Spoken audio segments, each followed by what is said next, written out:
Good morning. Welcome to this year's version, the 2020-2021 version of the school recitation of Poetry Out Loud.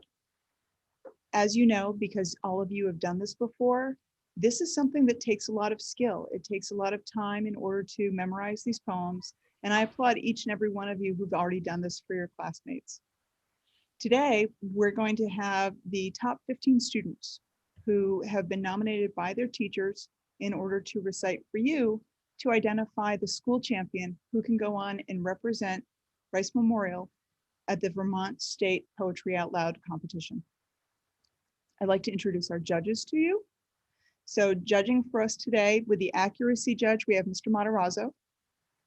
We have Mrs. Tinty and Mr. Gowdy, who are going to be judging as well. We have Mr. Brown, our former English department chairperson, who is joining us from a distance. And then Mr. DeFalco is going to be computing for us so that we have the most accurate scores possible. I'm going to begin by talking about Ann Stevenson. She was born in Cambridge, England, and moved between the United States and the United Kingdom numerous times during the first half of her life.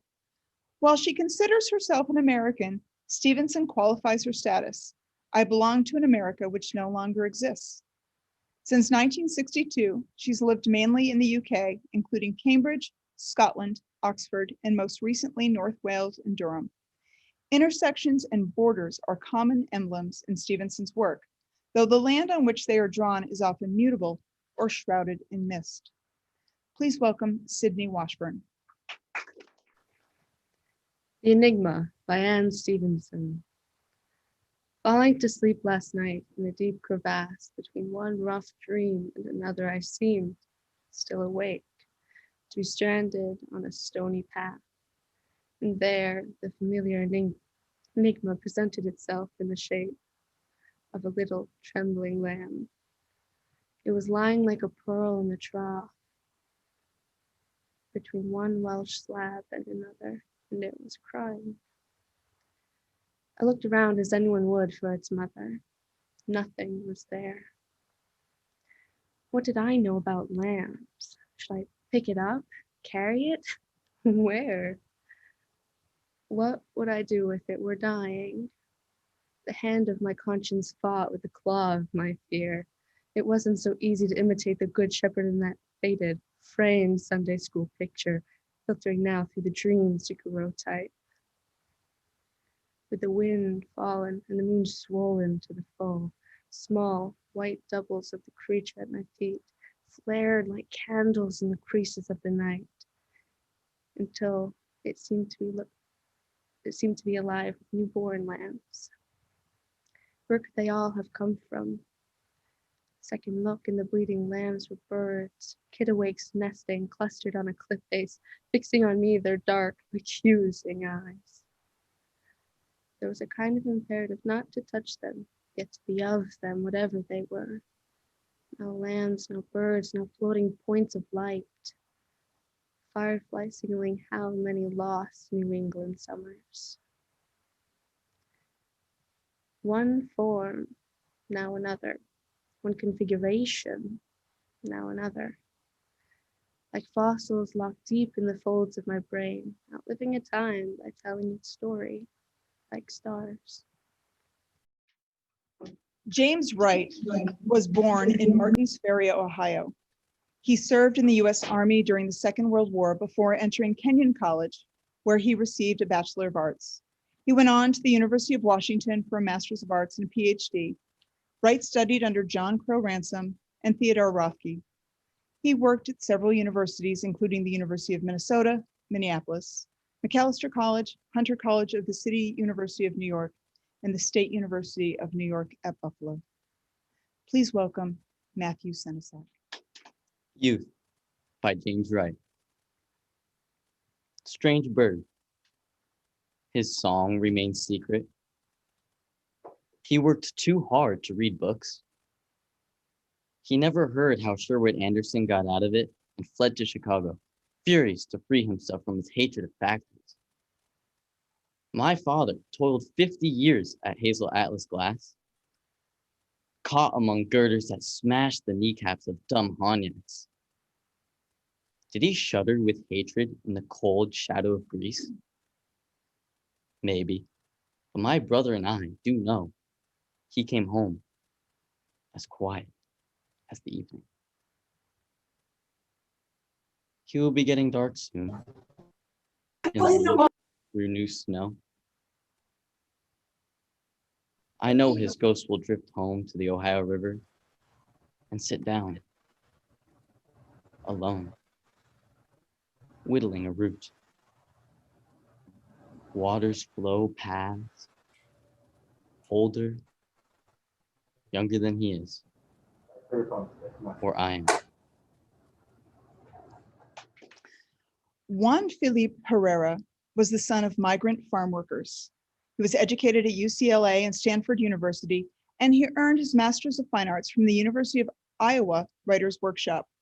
In 2012, Herrera was named California's Poet Laureate and the United States Poet Laureate in 2015. Herrera is also a performance artist and activist on behalf of migrant and indigenous communities and at-risk youth. His creative work often crosses genres, including poetry, opera, and dance theater. Herrera has taught at California State University, Fresno, and at the University of California, Riverside, and he currently serves on the Board of Chancellors of the Academy of American Poets. He lives in California. Please welcome Catherine Viner. Let me tell you what a poem brings by Juan Felipe Herrera. Before we go further, let me tell you what a poem brings. First, you must know the secret. There is no poem to speak of. It is a way to attain a life without boundaries. Yes, it is that easy, a poem. Imagine me telling you this. Instead of going day by day against the razors, well, the judgments, all the TikTok bronze, a leather jacket sizing you up, the fashion mall, for example. From the outside, you think you're being entertained. When you enter, things change. You get caught by surprise. Your mouth goes sour, you get thirsty, your legs grow cold standing still in the middle of a storm. A poem, of course, is always open for business too, except, as you can see, it isn't exactly business that pulls your spirit into the alarming waters. There you can bathe, you can play, you can even join in on the gossip. The mist, that is. The mist becomes central to your existence. Poet Joshua Mahegan grew up in upstate New York and received a Bachelor of Arts from Purchase College and a Master of Fine Arts from St. Lawrence College. Influenced by the poetry of Philip Larkin, Jorge Luis Borges, and Edgar Bowers, Mahegan writes intelligently, morally complex lyric poems shaped by a nuanced attention to rhyme and meter. Mahegan has worked as an editor and instructor and lives in New York City. Please welcome Owen Messineo. Here by Joshua Mahegan. Nothing has changed. They have a welcome sign, a hill with cows and a white house on top, a mall and grocery store where people shop, a diner where some people go to dine. It is the same no matter where you go. In downtown, you will find no big surprises. Each fall, the dew point falls until it rises. White snow, green buds, green lawn, red leaves, white snow. This is all right. This is their hope. And yet, though what you see is never what you get, it does feel somehow changed from what it was. Is it the people, houses, fields, the weather? Is it the streets? Is it these things together? Nothing here ever changes till it does. Jamal May was born and raised in Detroit. His first book, Hum, won a Beatrice Hawley Award and an American Library Association Notable Book Award and was an NAACP Image Award nominee. Hum explores machines, technology, obsolescence, and community. In an interview, May stated of his first book, "Ultimately, I'm trying to say something about dichotomy, the uneasy spaces between disparate emotions, and by extension, the uneasy spaces between human connection." May has taught poetry in Detroit Public Schools and worked as a freelance sound engineer. He's taught in the Vermont College of Fine Arts, Master of Fine Arts program, and co-directs the Organic Weapon Arts chapbook and video series. Please welcome Hannah Cawley. There Are Birds Here by Jamal May. For Detroit. There are birds here. So many birds here, is what I was trying to say. When they said those birds were metaphors for what is trapped between buildings and buildings, no. The birds are here to root around for the bread the girls' hands tear and toss like confetti. I don't mean the bread is torn like cotton. I said confetti. And no, not the kind of confetti a tank can make of a building. I mean the confetti a boy can't stop smiling about. And his smile isn't much like a skeleton at all. And no, his neighborhood is not like a war zone. His neighborhood is as tattered and feathered as anything else, as sun pierced by shadow and light parted by shadow dance as anything else. And they won't stop saying how lovely the ruined and how ruined the lovely children must be in a birdless city. William Daniel Earhart was born and raised in Pennsylvania. He joined the United States Marine Corps in 1966 after graduating from high school and served until 1969. He spent 13 months of his service in Vietnam. Earhart then went on to earn bachelor's, master's, and doctoral degrees. He has since worked as a high school teacher, merchant seaman, reporter, and legal aid for the Pennsylvania Department of Justice. An active lecturer and speaker, he has published memoirs and essays about Vietnam. Please welcome Ben Hershey. Beautiful Wreckage by William Daniel Earhart.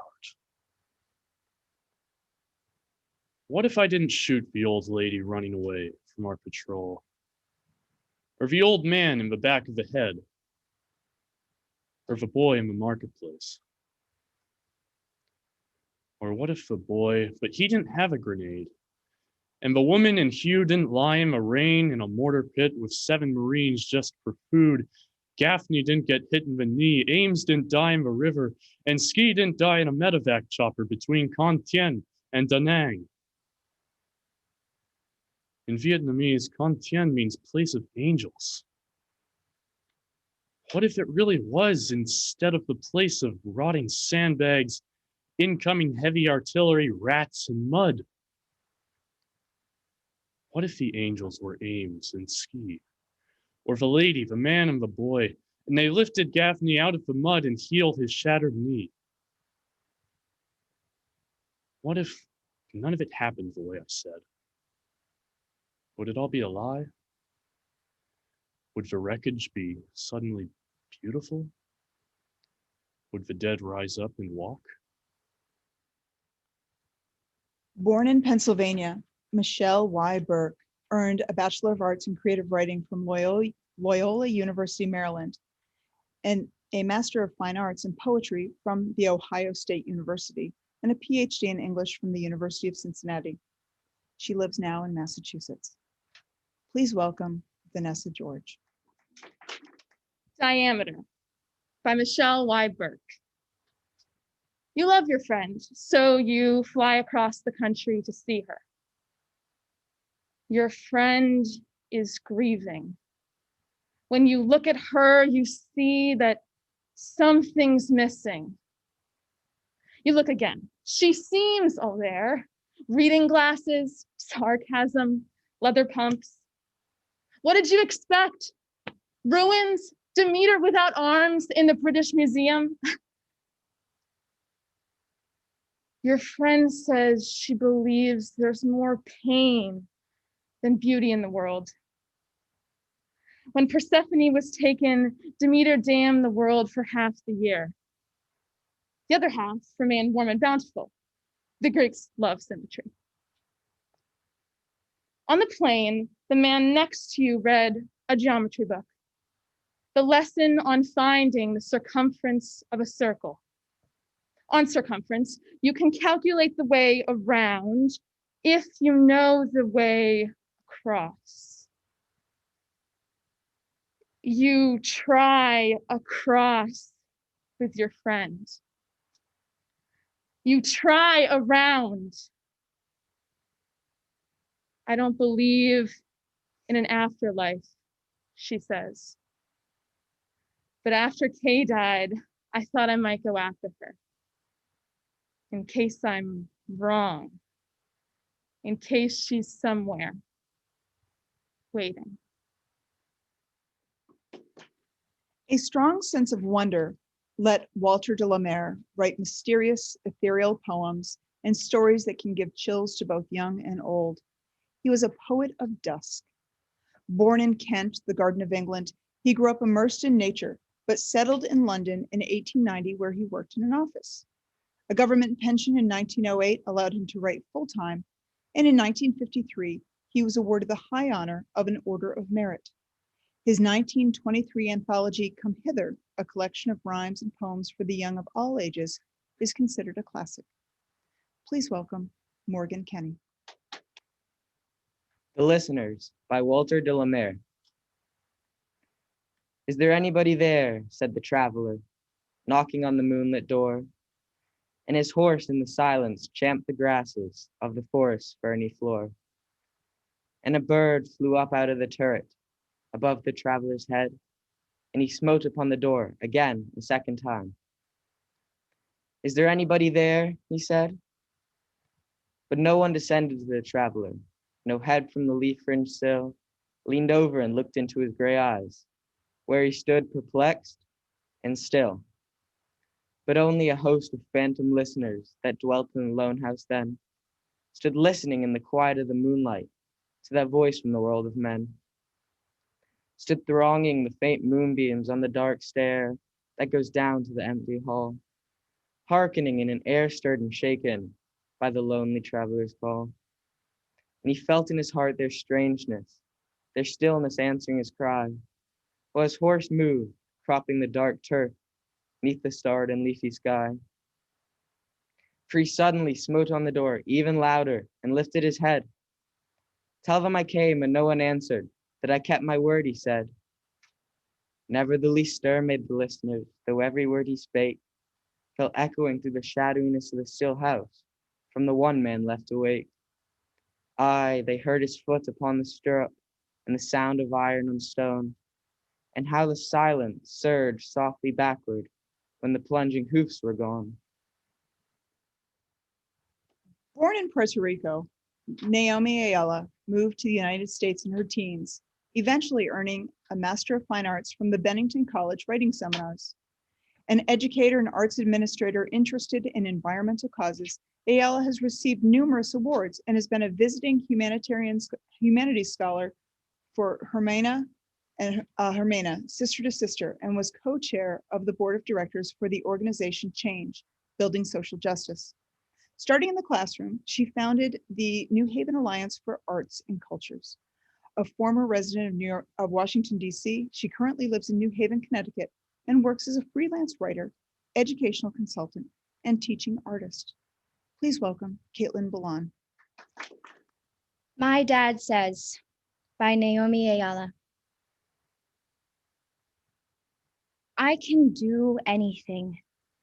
So I try Yoga Nidra to see if I can find him. He's been dead 4 years now, though I tell people when they ask, 2. Just 2. My mind refuses what it wants, even if I haven't lost anything. One day I call like a seagull swooping in for a long dive. Another, I am hunger waking up the bear. Today I go to the trees to listen, and he is an old cedar, but sweeter than that. When I was a girl, I knew I'd never be a girl exactly. He was the only one who knew it and let me run wild. Would never tell the others. Langston Hughes is the poet laureate of African American experience, a popular writer of the Harlem Renaissance who gave hopeful expression to the aspirations of the oppressed, even as he decried racism and injustice. In addition to poetry, he published fiction, drama, autobiography, and translation.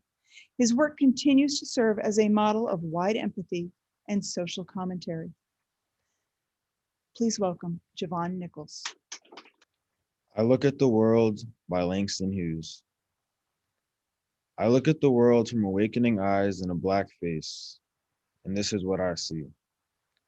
this fenced off narrow space assigned to me.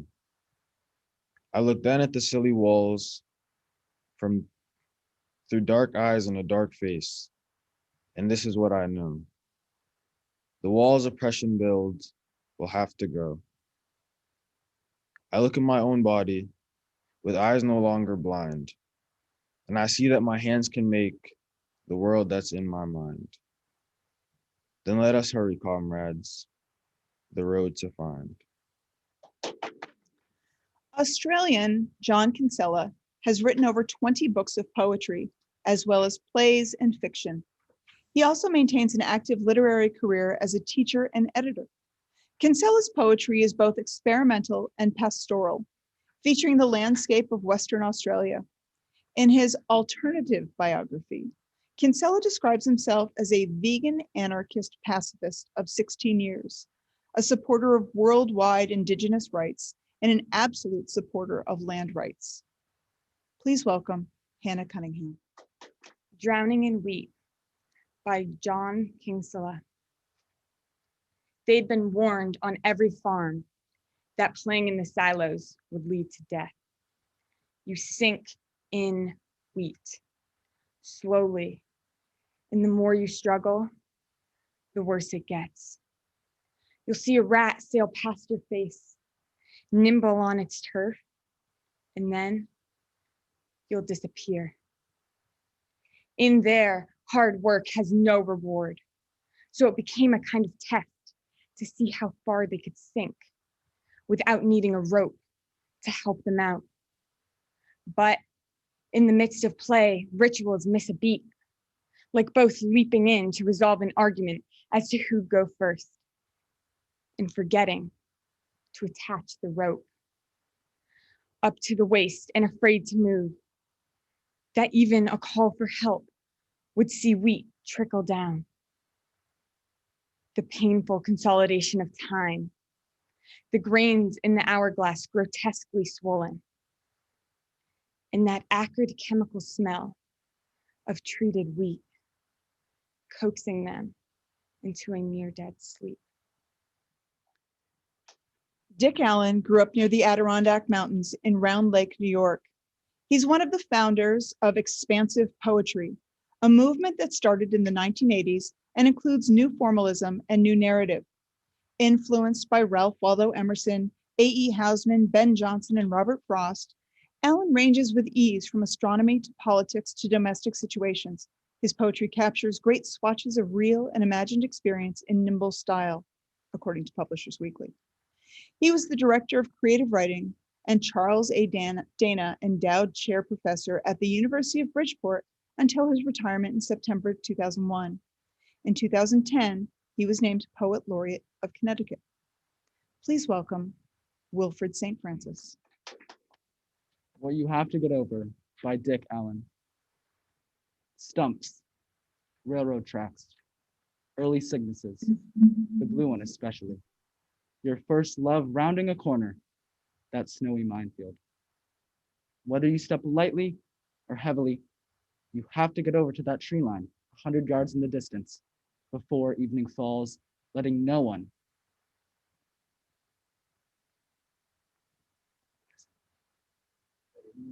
see you wend your way.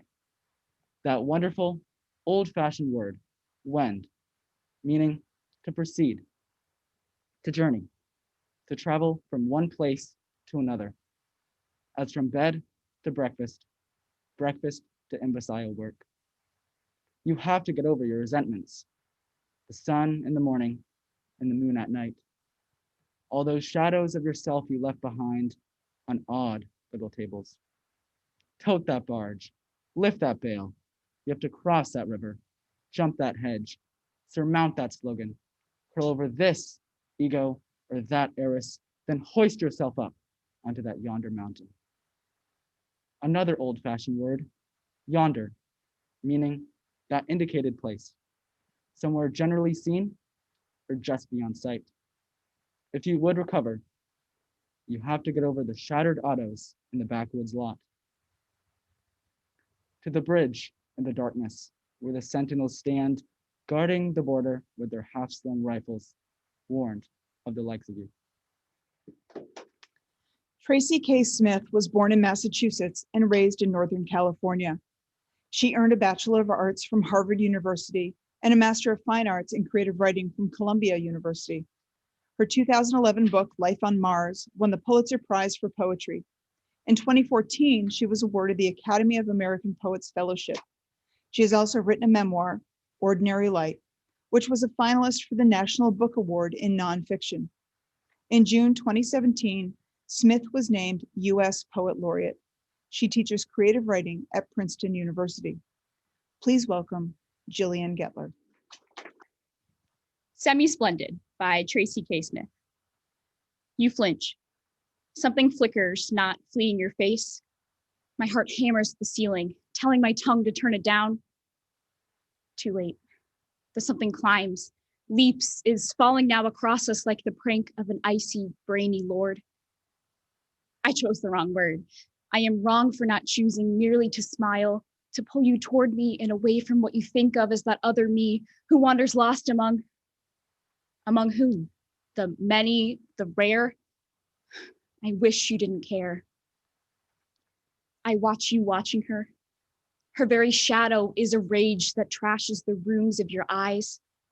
Do you claim surprise at what she wants, the poor girl pelted with despair who flits from grief to grief? Isn't it you she seeks? And if you blame her, know that she blames you for choosing not her, but me. Love is never fair, but do we, should we, care? William Bear was born in Geneva, New York. As a writer, editor, translator, and professor, Bear has authored and edited 15 books. He is the founding editor of The Formalist, a literary journal dedicated to formalist poetry, and serves as contributing editor of Measure. Bear is a former poetry editor and film critic of Crisis Magazine. He teaches creative writing, cinema, and world cultures at the University of Evansville in Evansville, Indiana, where he lives with his wife and children. Please welcome Jack Manning. Snowflake by William Bear. Timing's everything. The vapor rises high in the sky, tossing to and fro, then freezes suddenly and crystallizes into a perfect flake of miraculous snow. For countless miles, drifting east above the world, whirling about in a swirling free-for-all, appearing aimless, just like love, but sensing, seeking out its destiny, falling to where the two young skaters stand hand in hand, then flips and dips and whips itself about to ever so gently land, a miracle, across her unkissed lips, as he blocks the wind raging from the south, leaning forward to kiss her lovely mouth. Natalie Diaz was born in the Fort Mojave Indian Village in Needles, California. She is Mojave and an enrolled member of the Gila River Indian community. Diaz lives in Mojave Valley, Arizona, where she has worked with the last speakers of Mojave and directed a language revitalization program. In a PBS interview, she spoke of the connection between writing and experience. For me, writing is kind of a way for me to explore why I want things and why I'm afraid of things and why I worry about things. And for me, all of those things represent a kind of hunger that comes with being raised in a place like this. Please welcome Greta Alexandra-Parker. ABC Darien, requiring further examination of Anglican seraphim subjugation of a wild Indian reservation by Natalie Diaz. Angels don't come to the reservation. Bats maybe, or owls. Boxy mottled things. Coyotes too. They don't mean the same thing. Death. And death eats angels, I guess, because I haven't seen an angel fly through this valley ever. Gabriel? Never heard of him. Know a guy named Gabe, though. He came through here one powwow and stayed. Typical Indian. Sure, he had wings, jailbird that he was. He flies around in stolen cars. Wherever he stops, kids grow like gourds from women's bellies.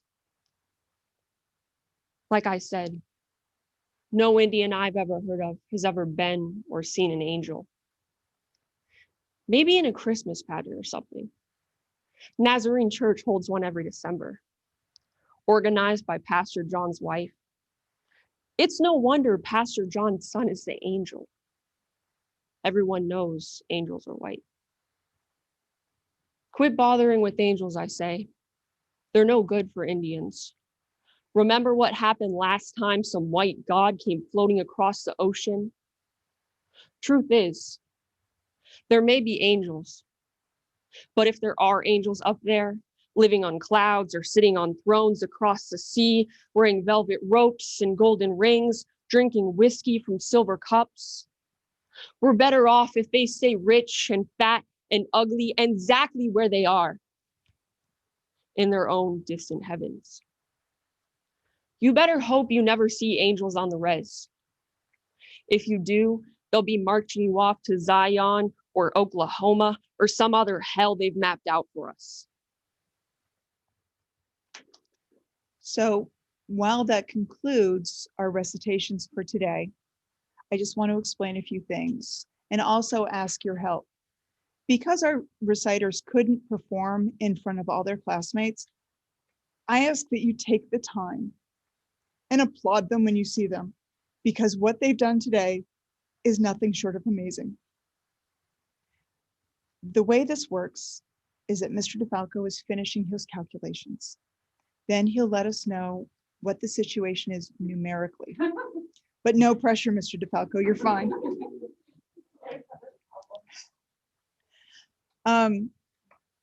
The last 2 years, we have actually had ties. And the way we work this, if we have a tie, is that we will ask those people to come and recite again for us later.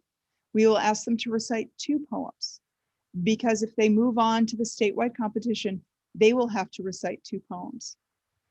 Obviously, none of this is going to take place in person when it comes to the statewide competition. So the person who represents Rice is going to have to create a video. We'll work with them, of course, to create a video to send in for their part of the competition. We come down to having that instant gratification of knowing who places where. It is apparent that we are going to once again have to have a poem off. But that's not a bad problem to have, quite frankly.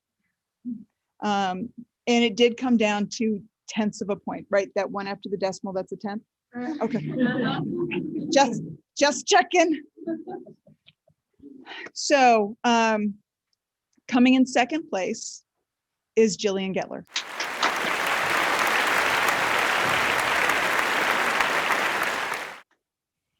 And coming in just 0.3 of a point higher, we have our tie for first between Vanessa George and Greta Alexandra-Parker.